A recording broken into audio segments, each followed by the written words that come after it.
Out in the vast Pacific during World War II, something incredible happened. A single, pretty modest American warship pulled off a feat so extraordinary that, to this day, it's never been repeated. It's a wild story, so let's get right into it. Picture this, spring of 1944. One American ship, just one, hunted down and sank 6 enemy submarines. Now, 6 subs is already an incredible number, but what makes it truly mind-boggling is that they did it all in just 12 days. Yeah, 12. And the ship that set this almost unbelievable record, it wasn't some giant battleship or a fleet carrier. It was one small, unassuming destroyer escort, the USS England. So you have to ask, right? The USS England was a Buckley-class destroyer escort, designed for convoy duty, not for this kind of aggressive hunting. So how on earth did this one ship pull off an anti-submarine campaign that remains totally unmatched? Well, the answer lies in the perfect combination of 2 secret weapons.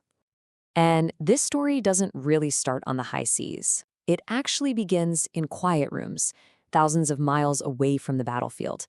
America's success here was built on a powerful 1-2 punch, brilliant intelligence work, and a revolutionary new piece of technology.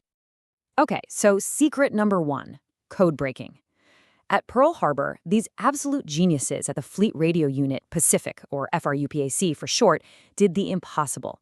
They cracked the main Japanese naval code, JN-25. You know what that means? It means they could essentially read the enemy's mail. Every secret Japanese transmission suddenly became an American battle plan. And on May 13th, 1944, they hit the jackpot. They intercepted a message that laid out the precise coordinates and arrival times for an entire line of Japanese submarines codenamed the NA line. This was Japan's crucial early warning system out in the Pacific. Now, acting on this was a massive risk. If Japan even got a hint that their codes were broken, the advantage would be gone in a flash. But the decision was made to go for it. The hunt was on. All right, so you've got the intelligence telling you where to go. Now for secret number 2, the hardware. This was a British-developed anti-submarine weapon called the Hedgehog. And this thing wasn't just an upgrade, it was a total game changer. And this chart really tells the whole story. Traditional depth charges were a clumsy tool. They exploded at a set depth, and the massive blast would blind the attacking ship's sonar for several minutes, whether they hit anything or not. The Hedgehog, on the other hand, was a silent killer. It fired a pattern of 24 small mortars forward off the bow. And here's the genius part. They only exploded on direct contact. No hit meant no explosion, which meant your sonar was clear. You could reacquire the target and fire again almost immediately. It made them 10 times more effective, just no contest. So let's put it all together. You've got perfect intelligence telling you where the enemy is, and you've got a revolutionary weapon to destroy them. A small hunter-killer group was formed, led by the USS England, and they set out on what would become a legendary 12-day campaign. And the pace was just breathtaking. On May 19th, they sink the I-16, a sub that had actually participated in the attack on Pearl Harbor.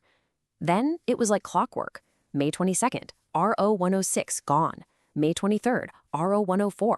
May 24th, RO-116.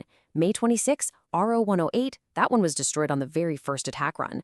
By the end of this run, the USS England had become the most lethal submarine hunter in the world. The story of the final kill perfectly captures the ship's new reputation. The task group had been hunting submarine R-105 for hours. Other ships were taking turns trying to sink it with no luck. Finally, the frustrated task group commander, Hamilton Haynes, just got on the radio and said, "Oh hell, go ahead, England." The England moved in, fired a single Hedgehog salvo, and that was the end of R-105. But here's the most crucial point. This wasn't just about sinking submarines and setting records. The complete destruction of the NA line had massive strategic consequences. It set off the chain reaction that would lead directly to one of America's greatest naval victories of the war. So follow the dominoes here. With their entire submarine scouting line wiped out, the Japanese high command was effectively blind. They had no idea a massive American invasion fleet was steaming towards the Mariana Islands. Because they were blind, they sent their own powerful fleet on a wild goose chase, searching in completely the wrong place. And this left the door wide open for the American invasion of Saipan to proceed, catching them completely flat-footed.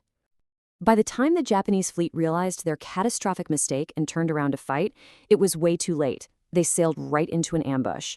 The battle that followed became known as the Great Marianas Turkey Shoot. In that single engagement, Japan lost 3 aircraft carriers and over 400 of its best aircraft and pilots. It was a blow from which their naval air power would never, ever recover. And you can draw a straight line from that decisive victory right back to the actions of the USS England.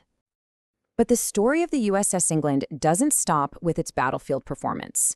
To really understand the spirit of this ship, you have to know the story of the man it was named for, a story of incredible heroism that goes back to the very first day of the war. The ship carried the name of Ensign John C. England. He was a young officer serving aboard the battleship USS Oklahoma during the attack on Pearl Harbor. As Japanese torpedoes ripped into the Oklahoma and it began to capsize, Ensign England managed to get out. He was safe. But once on the hull of the dying ship, he realized there were men trapped below in the radio room. 3 times he went back down into the darkness of that sinking ship, and 3 times he emerged, guiding a sailor to safety. He went back in for a 4th attempt to save more of his men, and the ship rolled over, taking him with it. So when the Chief of Naval Operations, Admiral Ernest J. King, heard about the USS England's incredible 12-day performance, he made a promise that honored both the ship and the man. He declared, "There'll always be an England in the United States Navy."